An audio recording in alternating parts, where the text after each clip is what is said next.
Olá, sejam muito bem-vindos para mais este vídeo da série Milagres do Livro de Mórmon. E hoje nós vamos falar de como Israel é curada do veneno das serpentes ardentes voadoras.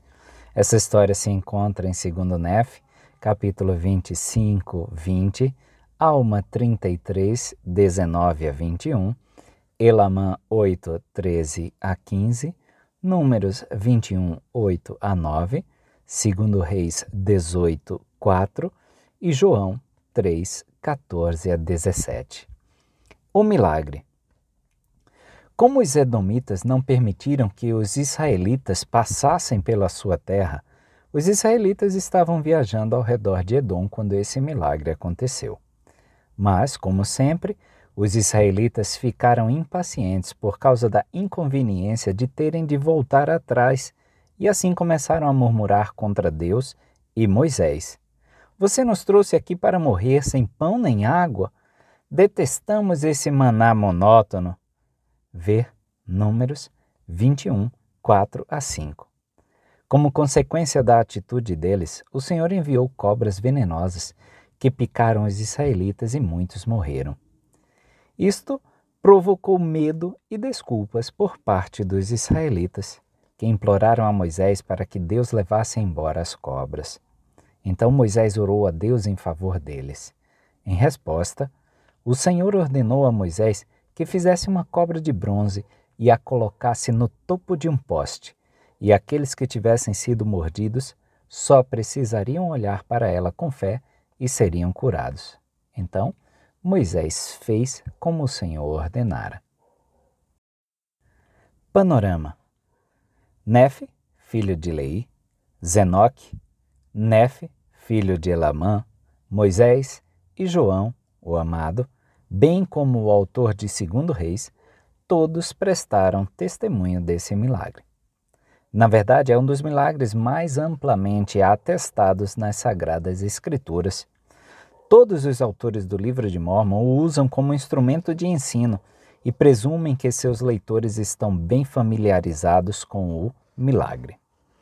Embora o relato deste milagre em Números nos diga o que Israel teve de fazer para ser salvo do veneno das cobras, ou seja, olhar com fé para a serpente de bronze, o que não nos diz é se os israelitas cumpriram ou não as instruções de Moisés. No livro de Alma, porém, recebemos algumas informações adicionais sobre esse milagre, fatos que não estão registrados no Pentateuco. Eis que Cristo foi falado por Moisés, sim, e eis que um símbolo foi levantado no deserto para que todo aquele que olhasse para ele pudesse viver. E muitos olharam e viveram. Mas poucos compreenderam o significado destas coisas, e isto por causa da dureza dos seus corações. Mas havia muitos que estavam tão endurecidos que não olhavam, e por isso pereceram. Agora, a razão pela qual não olharam é porque não acreditavam que isso os curaria. Alma, capítulo 33, versículos 19 a 20. Nefe confirma as palavras de Alma em seu comentário sobre o milagre e depois acrescenta uma visão adicional que nem Moisés nem Alma registraram.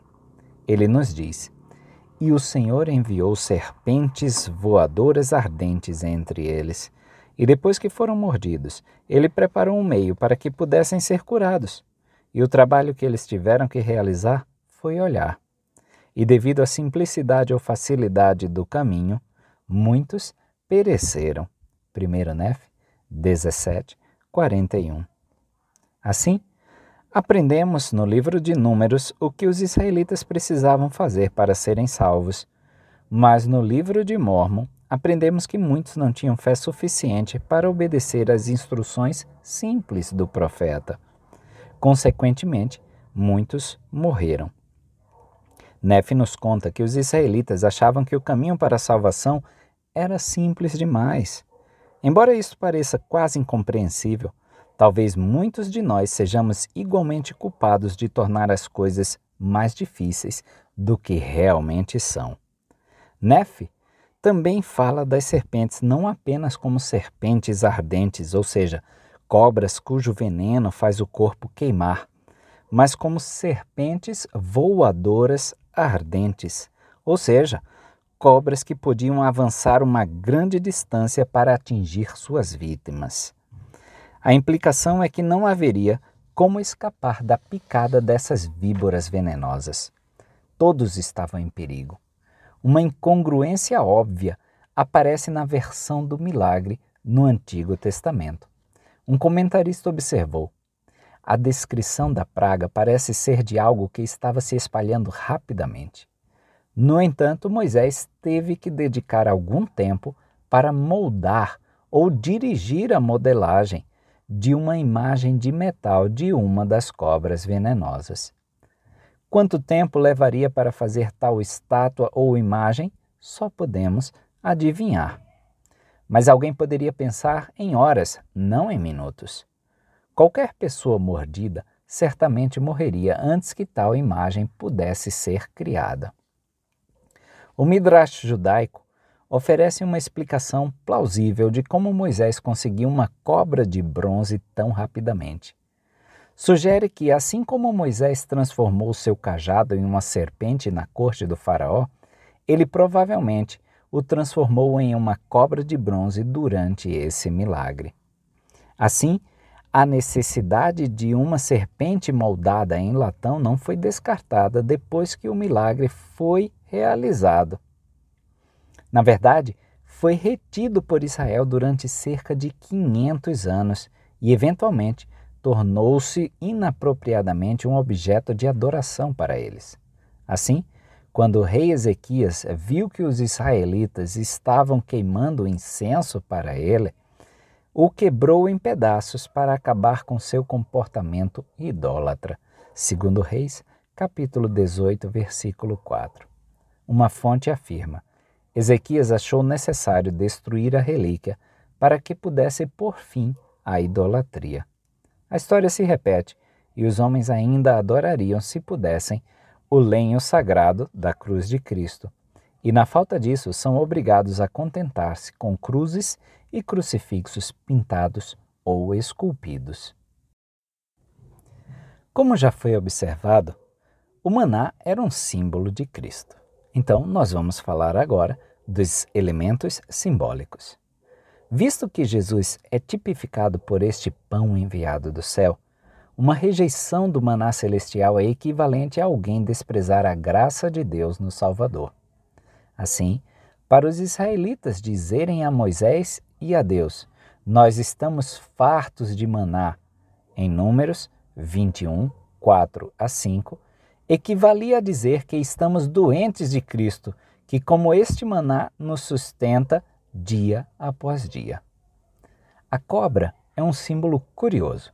No pensamento cristão contemporâneo, é frequentemente associado a Satanás e a tentação. No entanto, originalmente, simbolizava cura, ressurreição e imortalidade. Era um símbolo de Cristo muito antes de ser uma representação de Satanás. Assim, quando o diabo apareceu a Adão e Eva no Éden na forma de ou através do uso de uma serpente, ele estava, na verdade, procurando aparecer como um anjo de luz, segundo Nef 9:9. Em outras palavras, ele escolheu aquele símbolo porque sabia que a cobra representava o Messias, e era assim que ele desejava ser visto. Numa nota relacionada, a palavra hebraica traduzida como serpente, no relato da queda em Gênesis, está relacionada com a palavra hebraica para luminoso ou brilhante.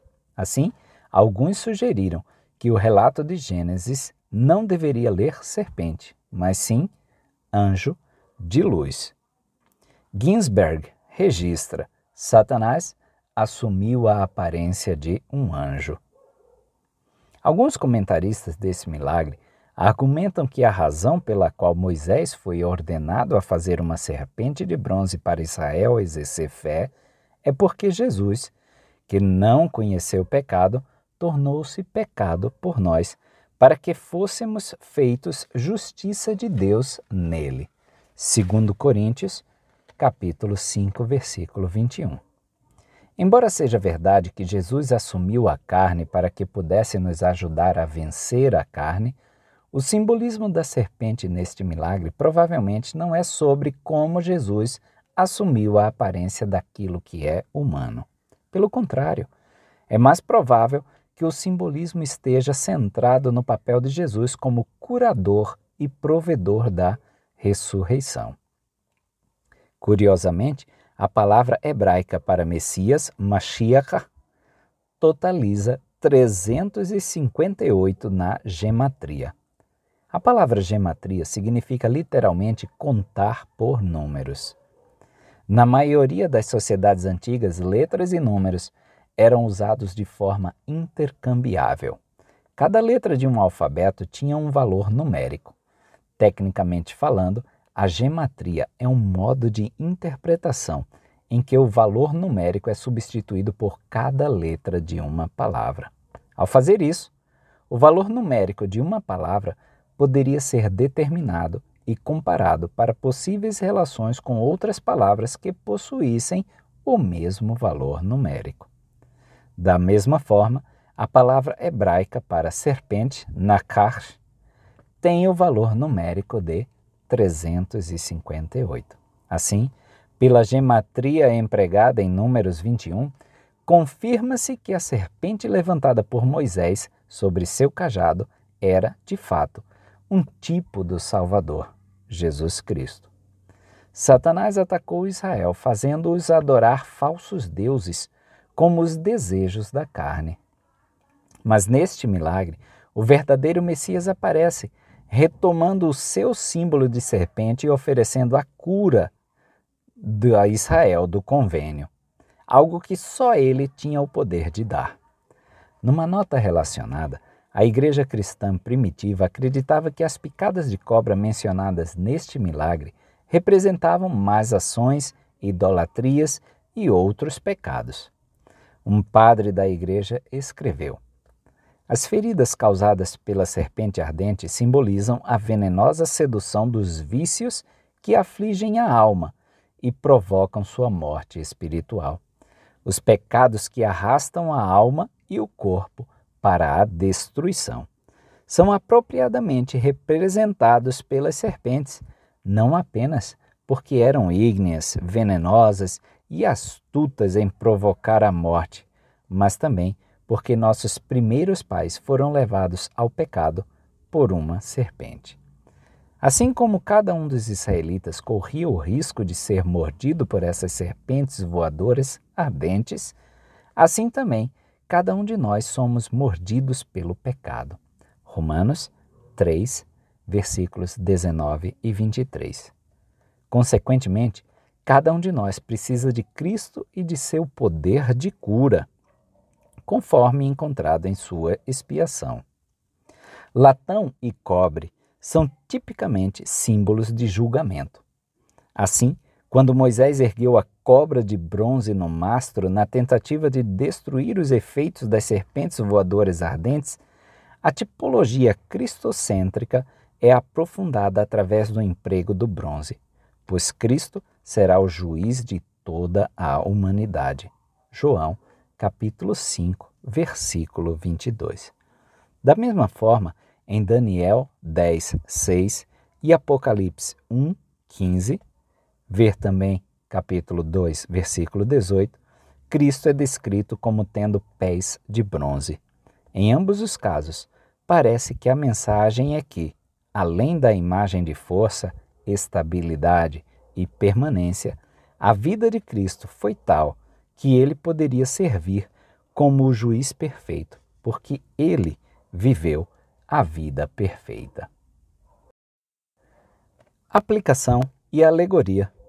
Embora existam vários símbolos presentes neste milagre, o mais importante é a representação da expiação de Cristo como sendo necessária para a salvação de todas as criações de Deus. Disse um comentarista: na cruz está a nossa única esperança, já que nenhum de nós deixou de sentir um frio na barriga quando não gostou da direção na qual Deus nos enviou. Nenhum de nós deixa de ser afetado pelo fracasso moral ou espiritual. Por isso, todos nós precisamos olhar para a cruz em busca de nossa salvação. Não impedirá que o pecado nos morda, mas nos levará ao Pai gracioso através do sacrifício de seu único Filho.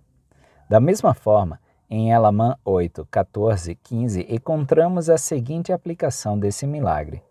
Sim, Moisés não prestou testemunho de que o Filho de Deus viria? E assim como ele levantou a serpente de bronze no deserto, assim será levantado aquele que vier. E todos os que olharem para aquela serpente viverão, da mesma forma que todos os que olharem para o Filho de Deus com fé, tendo um espírito contrito, viverão para aquela vida que é eterna. Ver também João 3, 14 e 15. Moisés chamou a atenção da antiga Israel para o símbolo da expiação de Cristo, como nossa atenção é voltada para essa direção todas as semanas durante o sacramento. Mas muitos procuraram alívio em outro lugar e, assim, morreram. Nisto há uma lição importante para todos. Cada um de nós precisa desesperadamente de Cristo. Ele é a única fonte de alívio. Este milagre destaca esse fato ao mesmo tempo que enfatiza os perigos de não confiar nele ou de procurar a salvação em outro lugar. Quando esse milagre aconteceu, os israelitas se viram cercados por essas víboras venenosas saltadoras. No meio de todo o caos que isso certamente causou, Moisés disse-lhes para continuarem olhando para a serpente no cajado que ele havia fixado e levantado. Isso foi difícil para a maioria, pois o que estava acontecendo ao seu redor era uma grande distração.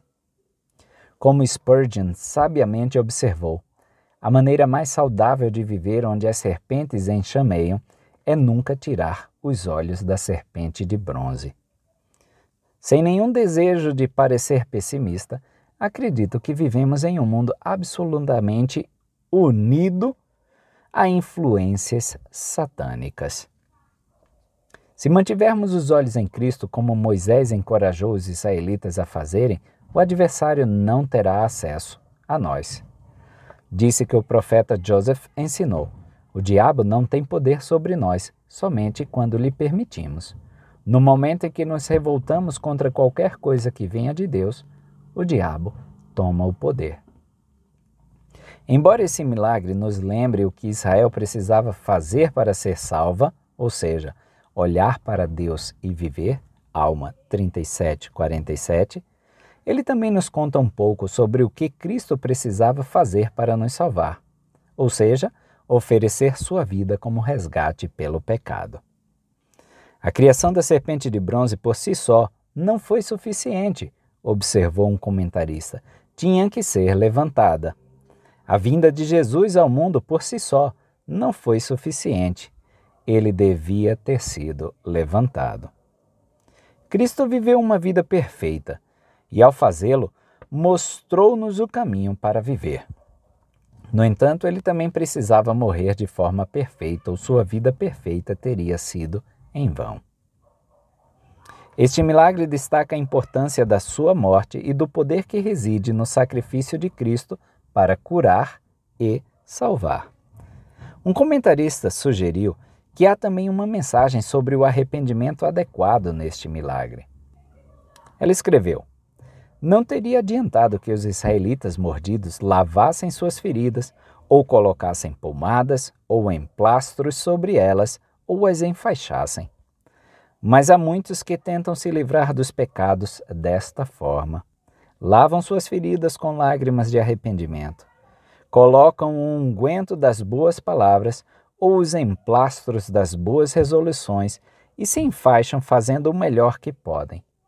Mas as picadas do pecado não melhoram com esse tipo de tratamento. Um olhar para o crucificado é o que eles precisam. Embora devamos certamente fazer a nossa parte no processo de arrependimento, devemos ser cautelosos ao confiar mais nos nossos próprios méritos do que nos de Cristo. Os culpados de pecados graves às vezes tentam cuidar dessas coisas sozinhos, sem contar com a ajuda de seus líderes do sacerdócio.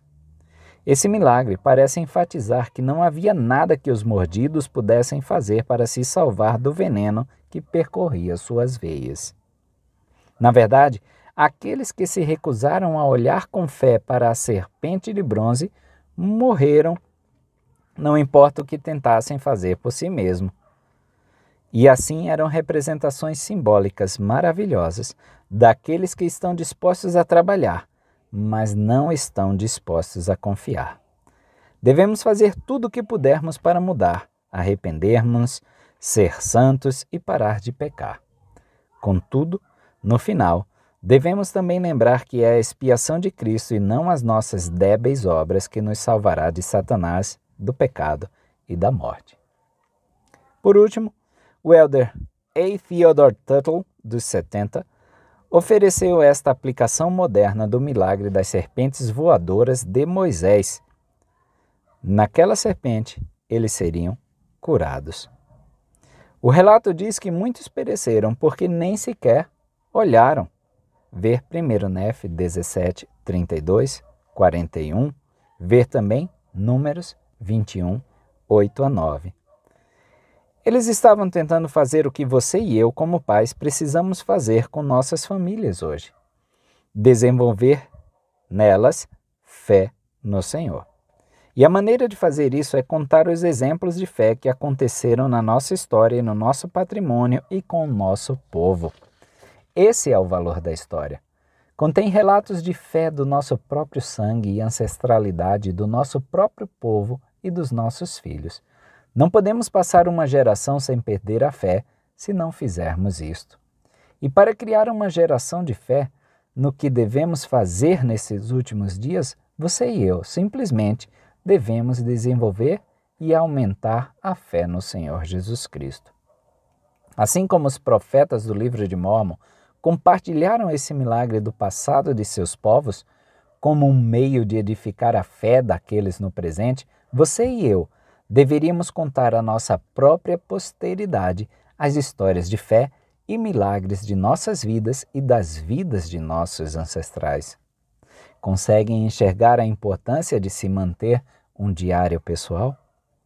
Nefe, filho de Leí, Zenoque, Nefe, filho de Elamã e João, viram o benefício de contar essa história aos seus colegas modernos como um meio de ensinar fé.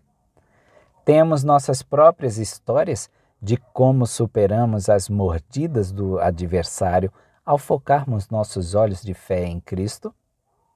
E será que a nossa posteridade conhece esses milagres que o Senhor realizou por nós?